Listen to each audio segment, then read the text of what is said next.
कल क्या है, क्या विशेषता है कल के भाई दूज की? बोलो।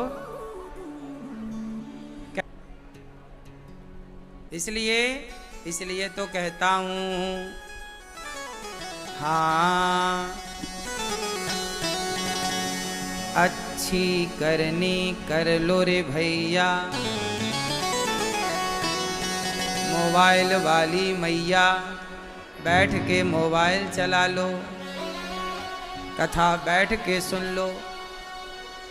अच्छी करनी कर लो रे भैया, कर्म न करियो काला। ओ सेल्फी वाले लाला, बैठ जाओ भैया। मैया क्यों नहीं बैठ रही हो माँ,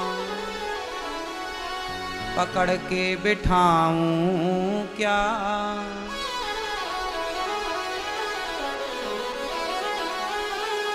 अच्छी करनी कर लो रे भैया, कर्म न करियो काला। लाख आंख से देख रहा है तुझे देखने वाला। सच की खेती कर लो चतुर नर, समय गुजरता जाता। मेरे मालिक की दुकान में सब लोगों का खाता।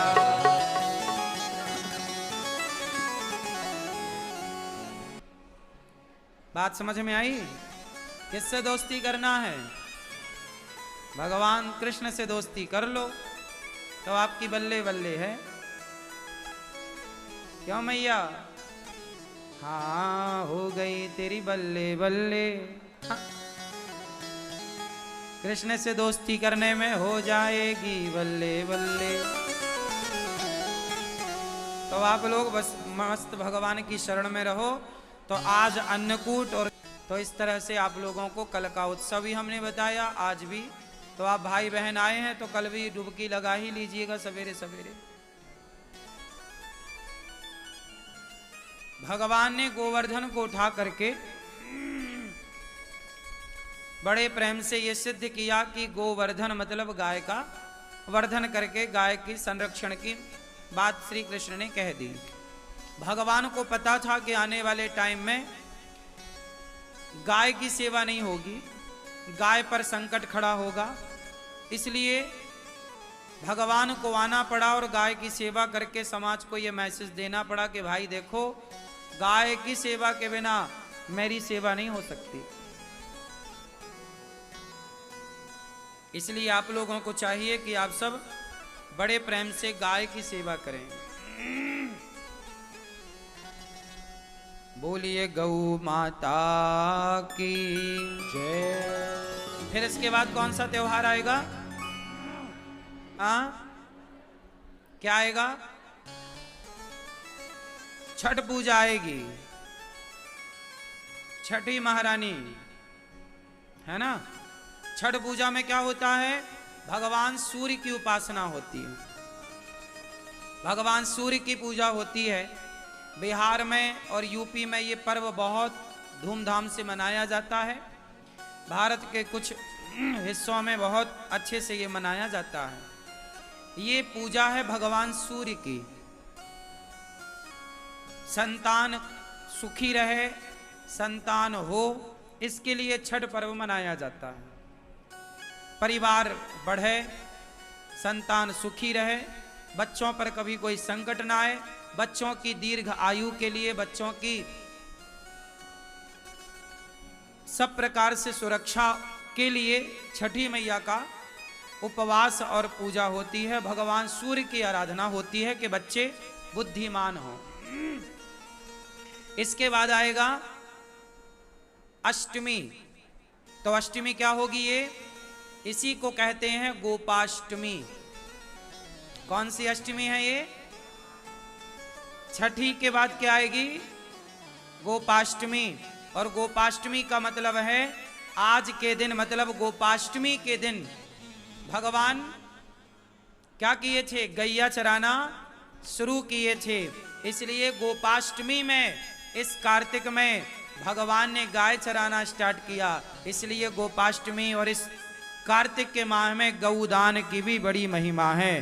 गोपाष्टमी में गाय को चारा, गाय की सेवा, गाय को पूजा, भगवान सब प्रकार से गाय की सेवा करते हैं, आप भी करिए।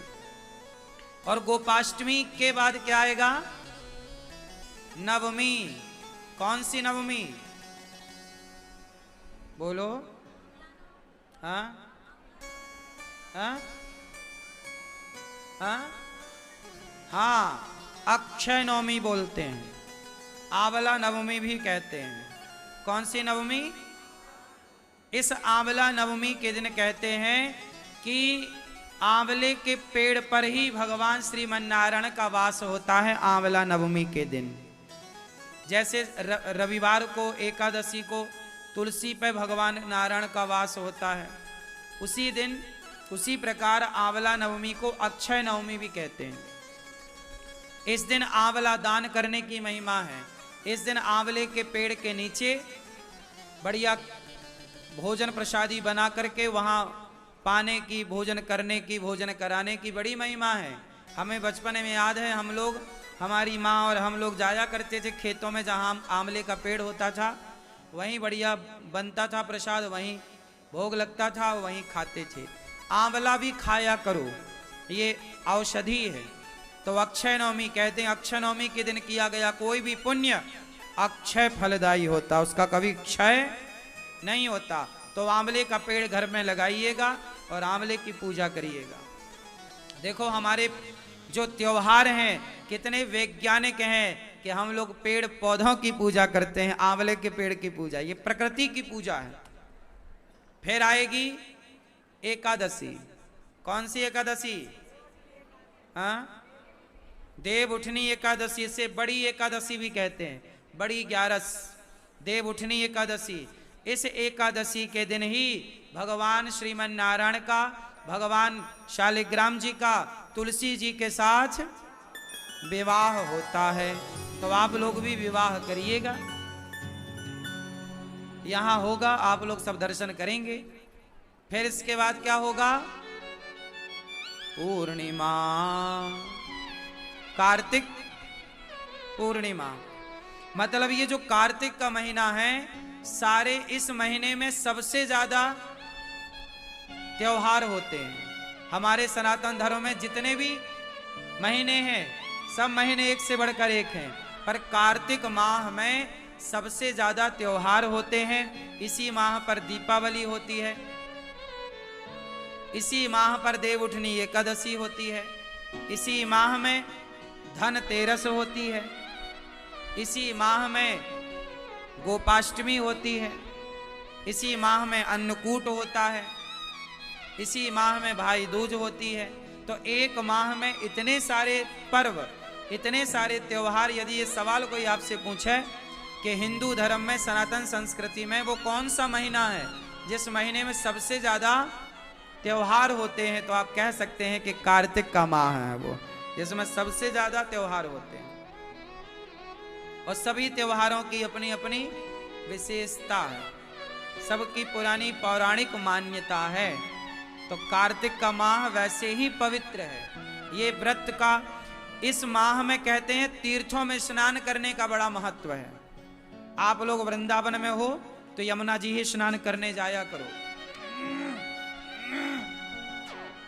क्यों? कहते हैं कि इस माह में ही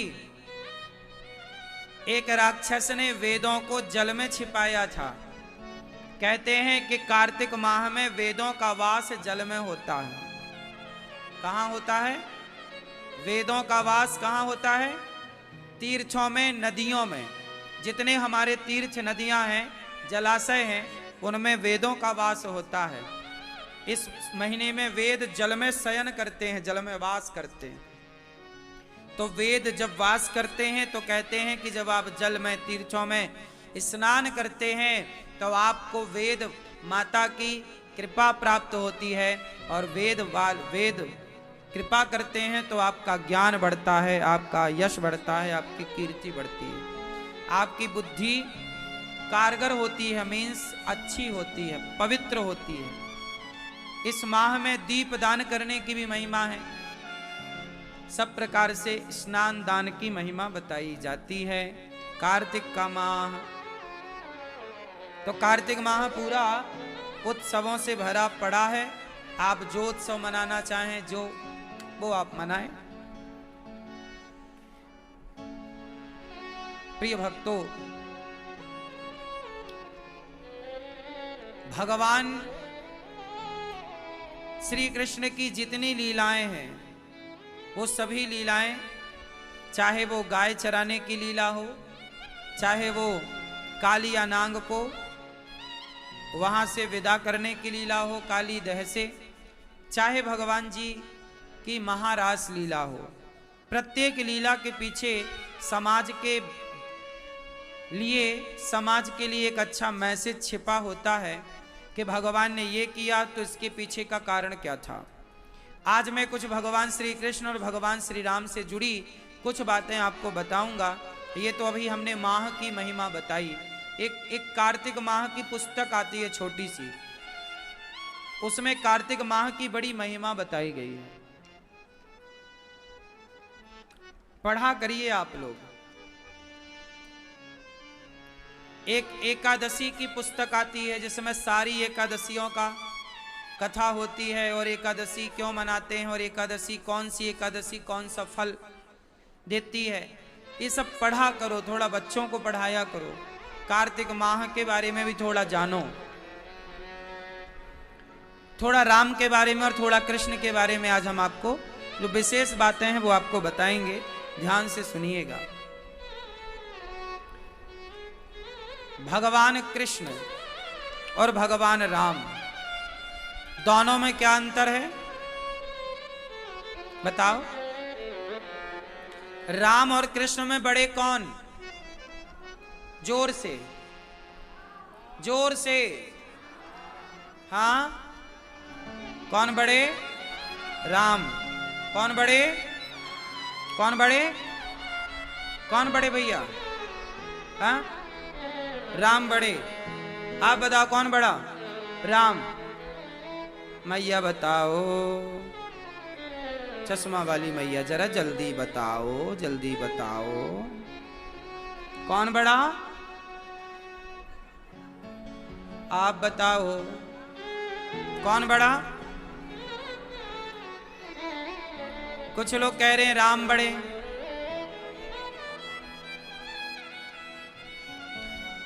आप लोग बताइए कितने कंफ्यूज रहते हैं। मैं कितनी बार इस विषय को बता चुका हूं, लेकिन आप सत्संग करते ही नहीं। चलो आज भले आए तो सही।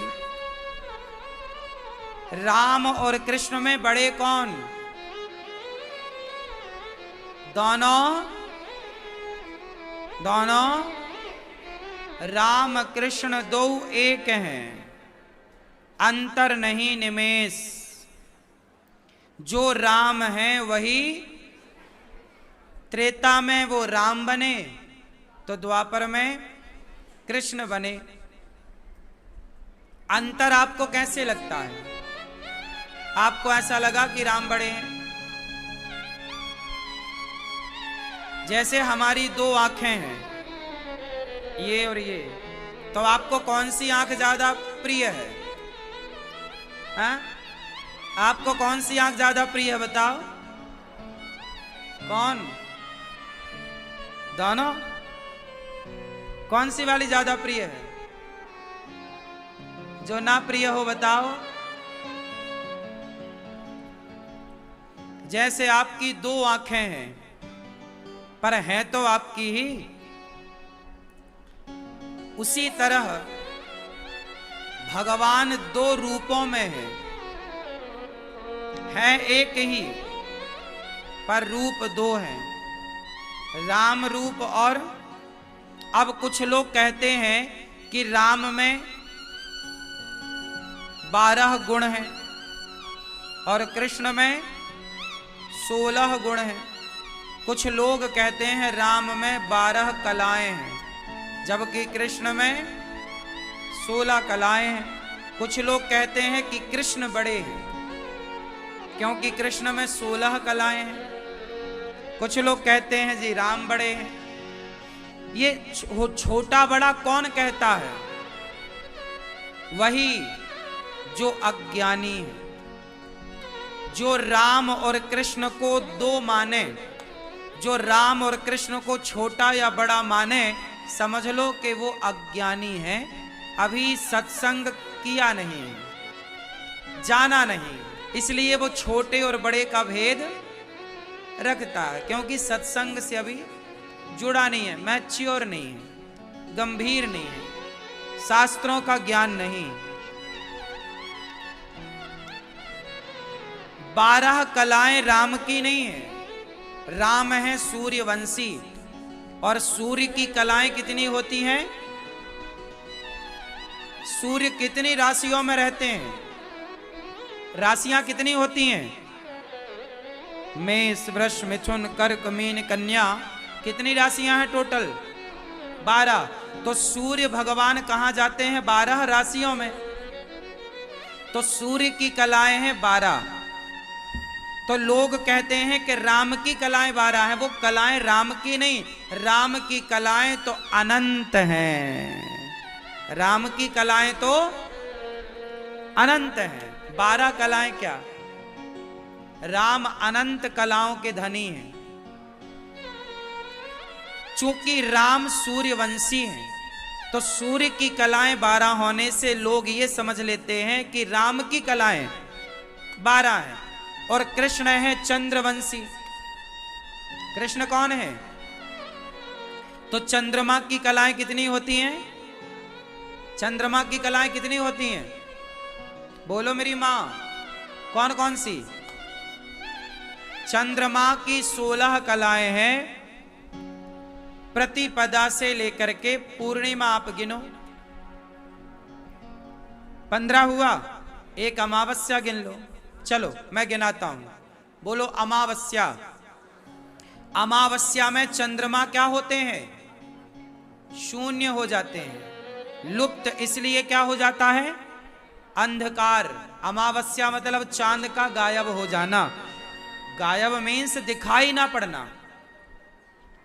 अमावस्या में चंद्रमा होते हैं, बिल्कुल नजर ही नहीं आते, तो 0। फिर क्या होता है? प्रतिपदा आती है, तो चंद्रमा हल्का सा दिखाई पड़ता है, प्रतिपदा। फिर द्वितीया को चंद्रमा थोड़ा बड़ा, तृतीया को और बड़ा, चतुर्थी का और बड़ा, पंचमी का और बड़ा, षष्ठी का और बड़ा, सप्तमी का और बड़ा, अष्टमी, नवमी, दसवीं, एकादशी। जैसे जैसे दिन बढ़ेंगे चंद्रमा क्या होगा? बड़ा। और पूर्णिमा को पूरा गोल, पूरा। तो चंद्रमा 16 प्रकार से हमें नजर आया भाई। प्रतिपदा का चांद अलग दिखा और द्वितीया का अलग। शंकर जी के ऊपर जो चंद्रमा है, आपने देखा होगा ना, शंकर जी के माथे पर क्या होता है? चंद्र होता है ना। वो कौन सा चंद्रमा होता है? पूर्णिमा का होता है कि अमावस्या का? अष्टमी का होता है कि द्वितीया का? बताओ, बोलो। भगवान शिव के ऊपर जो चांद है वो द्वितीया का चांद है। बोलो। आज रात्रि को देखना चांद कैसा दिखेगा। आज का जो चांद है वही शिव जी के ऊपर का चांद है, पतली सी धारी, ये द्वितीया का चांद है। तो चांद जो है 16 प्रकार से हमें नजर आता है। अमावस्या से लेकर पूर्णिमा तक कितना हुआ? तो चांद की कलाएं कितनी हो गई? 16 कलाएं। हाँ या ना? चांद की कलाएं 16। तो कृष्ण की 16 कलाएं जो कहते हैं, वो कृष्ण की 16 कलाएं। कृष्ण तो अनंत कलाओं के धनी हैं। कृष्ण तो, बोलो, कृष्ण तो अनंत कलाओं के धनी हैं। तो चंद्रमा की कला 16 है, सूर्य की कला 12 है। तो लोग ऐसा मान लेते हैं कि राम की कला 12 और कृष्ण की कला, क्योंकि वो राम सूर्यवंशी और कृष्ण चंद्रवंशी। ये जो समाज की मान्यताएं हैं, कुछ लोग आधी अधूरी बात मान लेते हैं। जो ऑफर लेके आई थी कि आप हमसे विवाह कर लो, हम आपसे विवाह करना चाहते हैं, क्या बता सकते हैं कौन थी, क्या थी? मैया बैठो मेरी माँ, तुम कहां मुंह बंद करके चली?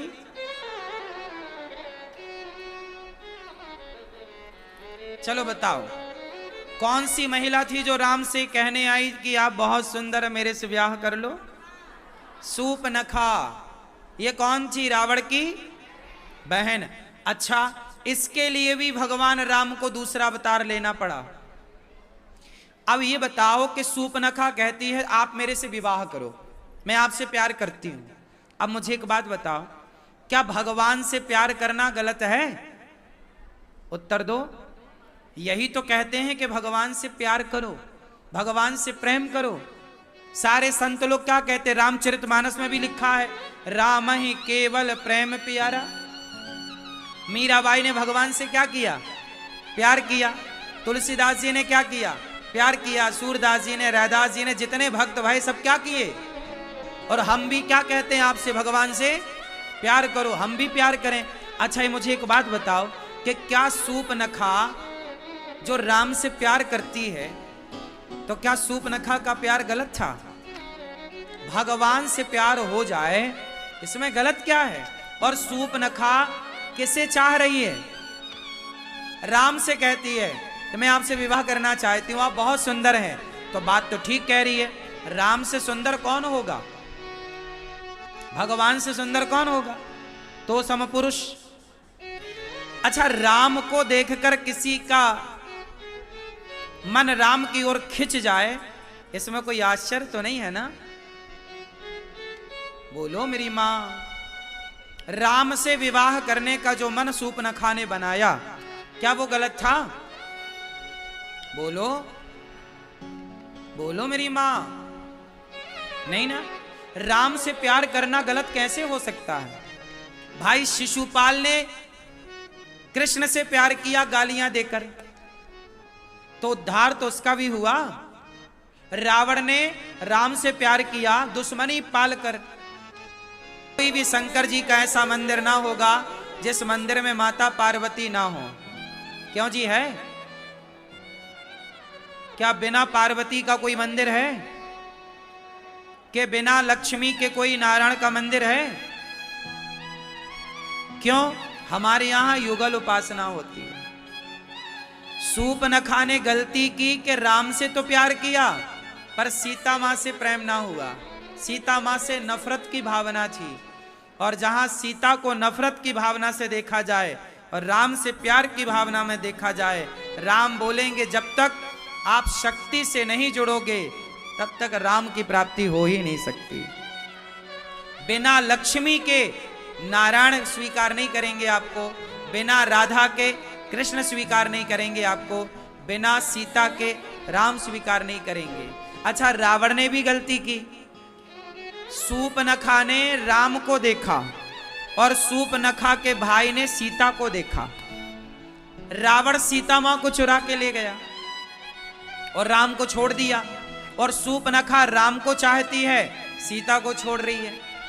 जबकि विभीषण सीता को भी चाहते हैं और राम को भी चाहते हैं। तो जो सीता और राम दोनों को प्यार करेंगे वो तो राजगद्दी पर बैठेंगे विभीषण की तरह लंका के राजा बनकर, और जो एक को छोड़कर दूसरे से मन लगाएंगे तो उनकी लंका जलेगी। इसलिए हमारे सनातन में एक की उपासना नहीं है, आप ध्यान रखना इस बात का। इसलिए हम लोग क्या कहते हैं? सीताराम सीताराम सीताराम, राधे कृष्ण राधे कृष्ण राधे कृष्ण, युगल उपासना है। तो सूपनखा का मन था राम को पाना, तो राम को सूपनखा के लिए भी वो सूपनखा अगले जन्म में क्या बनी? कुब्जा। अगले जन्म में क्या बनी? क्या बनी? सूपनखा अगले जन्म में क्या बनी? बोलो मेरी मां। कुब्जा। क्या बनी? कुब्जा। इसलिए भगवान श्री राम द्वापर में कृष्ण बने और अनेक विवाह करके सीता माँ की सखियों के साथ विवाह करके उनकी इच्छा पूरी करते हैं और कुब्जा से चंदन लेकर कुब्जा की कुबड़ मिटाकर उसे सुंदर बनाकर उसके मन की इच्छाएं पूरी करके भगवान कुब्जा की कामना पूरी करते हैं। तो जो काम राम बनकर नहीं हो पाया वो अधूरा काम भगवान ने कृष्ण बनकर किया। और एक काम और बकाया है अभी राम जी का। कुछ काम ऐसे हुए कि ना राम बनकर वो पूरा कर पाए ना कृष्ण बनकर पूरा कर पाए। राम जी का भी एक काम और बाकी है, बताओ क्या? आपको पता है क्यों? आप बताओ। भगवान राम का भी एक काम बाकी है, जिस काम को करने के लिए राम इस कलयुग में आने वाले हैं। बताओ कौन सा काम? मैया जा रही हो मेरी माँ? टाटा।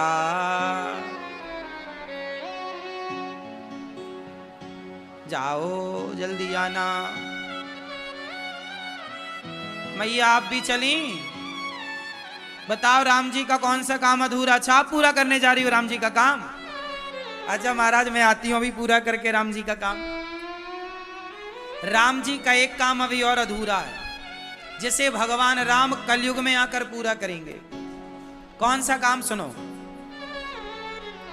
जब राम वनवास गए तो राम जी को एक महिला मिली रास्ते में, एक स्त्री।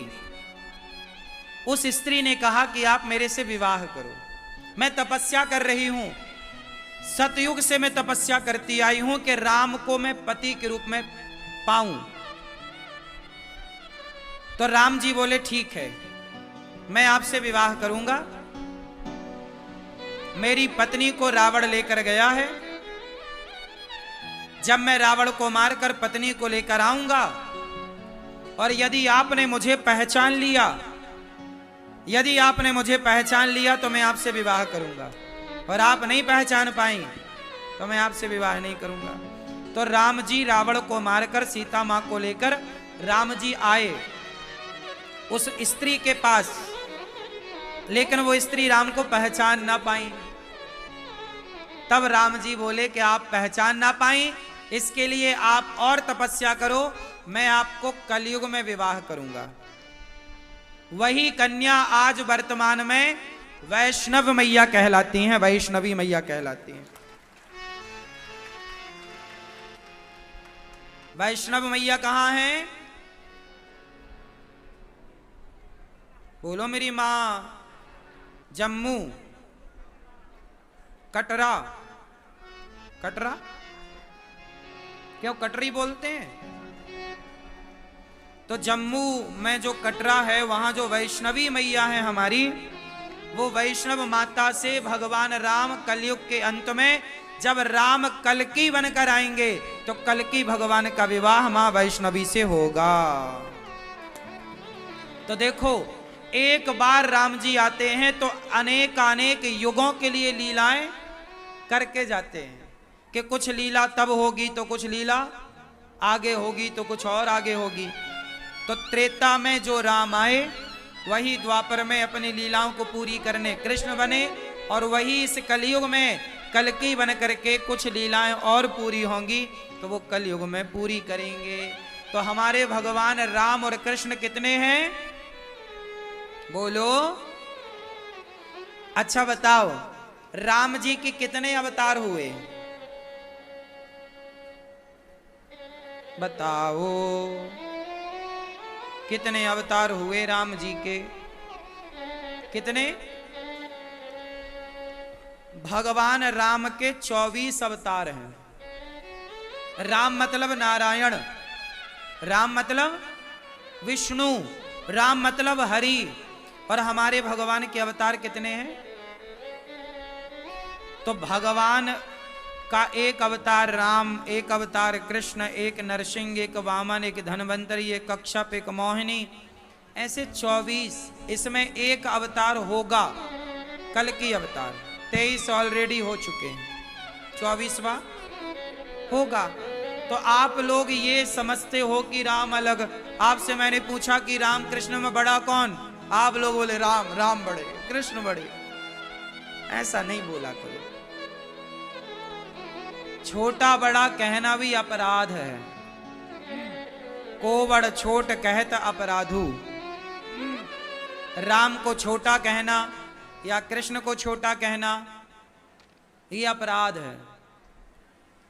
अब कोई भक्तों को कहने लग जाए कि मीराबाई बड़ी के शक्को बाई बड़ी, कोई कहे कि तुलसीदास जी बड़े के सूरदास जी बड़े, तो भक्तों में भी कभी छोटे बड़े का भेद नहीं रखना चाहिए, और ना तो भगवान के अवतारों में छोटे बड़े का भेद रखना चाहिए। हमारे भगवान एक ही है, वही हमें राम रूप में दिखाई पड़ते हैं, वही हमें कृष्ण रूप में दिखाई पड़ते हैं, वही हमें नरसिंह रूप में दिखाई पड़ते हैं, वही वामन रूप में दिखाई पड़ते हैं। अनेक रूप रूपाय विष्णवे प्रभु विष्णवे।